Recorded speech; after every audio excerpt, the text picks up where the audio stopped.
Greetings. Today I would like to propose a hypothetical celestial roadmap of the Antichrist from the first seal and the white horse to the abomination of desolation. To do this, we're going to focus on the planet Saturn, which is referenced in Amos 5:26 when the prophet indicted the Israelites for Moloch worship and idol worship. You also carried along Sekuth, referencing Moloch, your king, and Kiyun, your images, the star of your gods which you made for yourselves. Kiyun is the Akkadian word for Saturn, and so the Israelites were worshiping Moloch through their idol Kiyun or Saturn. Now, Saturn is the Roman name for the Greek god Cronus, who is known for eating his offspring and thus is associated with death. He's also often pictured with a scythe, as shown here. Cronus is associated with Father Time, or death, pictured here with a scythe, and thus we can see that through this association, Saturn is symbolic of death. Saturn has also been associated since ancient times, being represented by a black cube. It's interesting to see that the oblique projection of a cube forms the outline of a hexagon. And the association of Saturn by the occult with a black cube was reinforced when it was found that Saturn has an inexplicable hexagon on its northern pole. Now we know that Saturn has no innate power as a gigantic, inanimate gas planet created by the Almighty, but it is interesting to see how it is associated as a symbol by the occult. So Saturn as a symbol is associated with death and Satan worship by the occult, as well as Antichrist as Satan embodied. Now, looking back on September 23rd, 2017, we had the sign of the woman of Revelation 12, which was the woman, Virgo, in labor with Jupiter in her womb. She had a crown of 12 stars and planets. She's clothed with the sun, and the moon was at her feet. Now, the sign on the 23rd of September 2017 did not represent the rapture as many had suspected. However, we see that 7 years later to the day at the UN, from the 22nd and 23rd of September of 2024, the Pact for the Future was adopted by the UN General Assembly. Furthermore, this coming September, on the 22nd, which would be the eve of the sign of the woman in labor, the 8-year anniversary, there's going to be another summit for the two-state solution, during which many nations, including France, England, Australia, and Canada, are anticipated to recognize Palestine as a nation.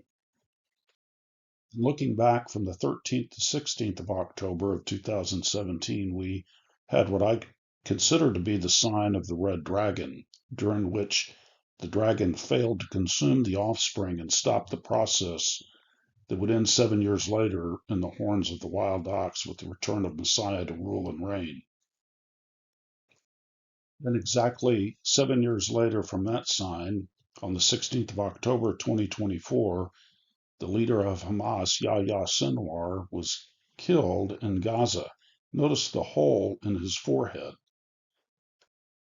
So on the 16th of October 2017, we had the sign of the red dragon, followed 7 years later by the death of Yahya Sinwar, which brings to mind the verse in Numbers 24:17. I see him, but not now. I behold him, but not near. A star shall come forth from Jacob, and a scepter shall rise from Israel, and shall crush through the forehead of Moab, and tear down all the sons of Sheth.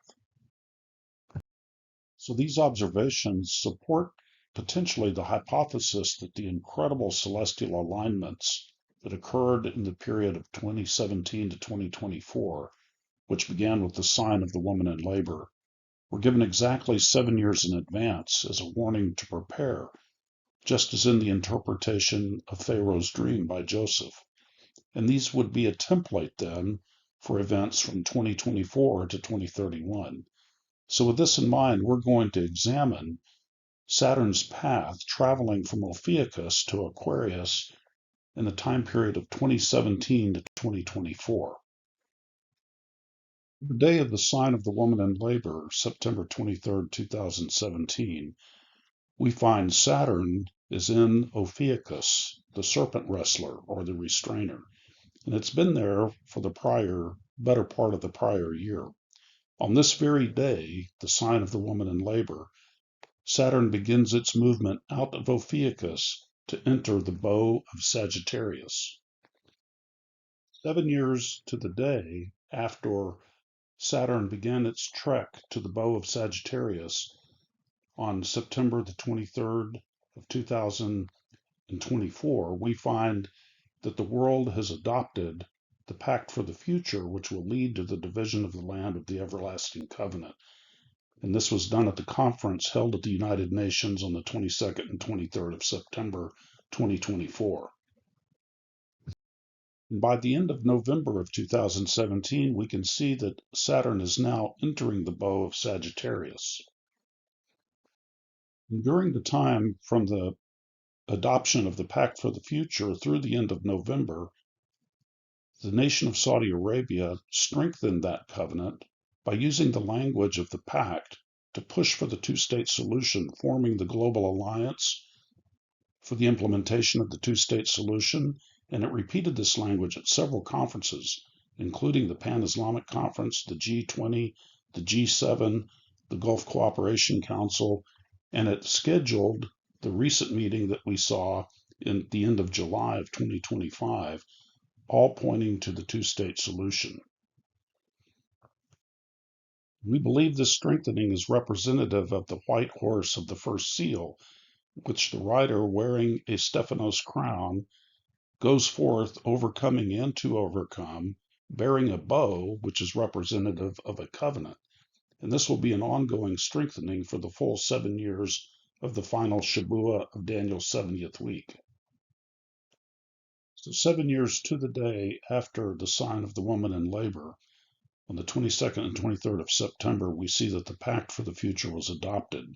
And then from the following period, at the end of September through the end of November 2024, we see that Saturn entered the bow of Sagittarius, and the Pact of the Future was strengthened during that time period, and that is still ongoing. So 1 year later to the day after the sign of the woman in labor, on September 23rd, 2018, on that very day, Saturn begins to leave the bow and it heads towards a conjunction with Pluto, also known as Hades, in the constellation of Sagittarius. This projects 7 years into the future, which would bring us to this coming September of 2025. Fast forwarding 7 years to the day, on the 22nd of September 2025, there is a UN summit planned on the day prior to the general debate, which begins on the 23rd of September. During this time, several nations have announced their plans to recognize the state of Palestine, including France, the United Kingdom, Canada, Australia, Malta, and Portugal, among others. And this again is the exact day, 7 years later, that Saturn began to move out of the bow of Sagittarius. 6 months later, in the spring of 2019, after the week of Passover, Saturn has left the bow and is now approaching a conjunction with Pluto or Hades. And so we have a near conjunction of Death and Hades present in Sagittarius in 2019. And then by January of 2020, which projects to the first quarter of 2027, we have a complete conjunction of Saturn and Hades or Pluto in Sagittarius. This is obscured by the sun, as shown here. I believe this represents the time period of the red horse and the black horse, the second and third seals of Revelation, in which death and mayhem will occur. By February of 2020, we see that Saturn has passed Pluto or Hades in the heavens, and we could thus say that Hades is following Saturn, or Hades is following death. That brings to mind Revelation 6, verse 8. This would occur in the time frame of January, February of 2027, 7 years later. Revelation 6, verse 8 says, "Behold, an ashen horse, and he who sat on it had the name Death, and Hades was following with him. And authority was given to them over a fourth of the earth to kill with sword, and with famine, and with pestilence, and under the wild beasts of the earth." And we would anticipate this to begin 7 years after Saturn's movements in the first quarter of 2027. So by December of 2020, Saturn is now moving out of Sagittarius towards its rendezvous with Capricorn, the satanic constellation of the horned goat. And on December the 20th of 2020, it had a grand conjunction with Jupiter. These grand conjunctions historically have been associated with trials for the Jewish people. By February of 2021, we see that Saturn is entering Capricorn following Jupiter, Venus, and the Sun. This projects to the first quarter of 2028. In a prior video, I likened this arrangement to Saturn rising in the east, leading Jupiter and Venus, and I likened that to the rise of the beast from the Sea of the Nations of Revelation 13. Again, this would occur, according to this hypothesis, in the first quarter of 2028. So following the movements of Saturn in the first quarter of 2021, 7 years later, in the first quarter of 2028, I would anticipate the rise of Antichrist. This would occur just prior to the Abomination of Desolation in April. And I wonder if this might be when we see Jerusalem surrounded by the armies, at which point those in Judea are commanded to flee.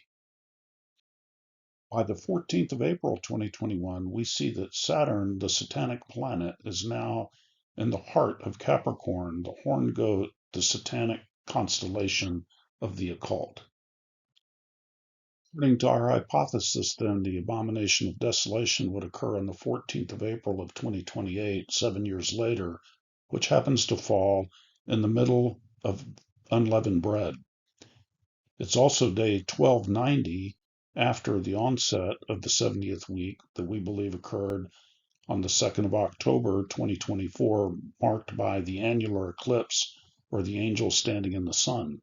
It's 1260 days before Day of Atonement in 2031 and 1290 days before the 10th of Cheshvan 2031, when the 70th week would conclude.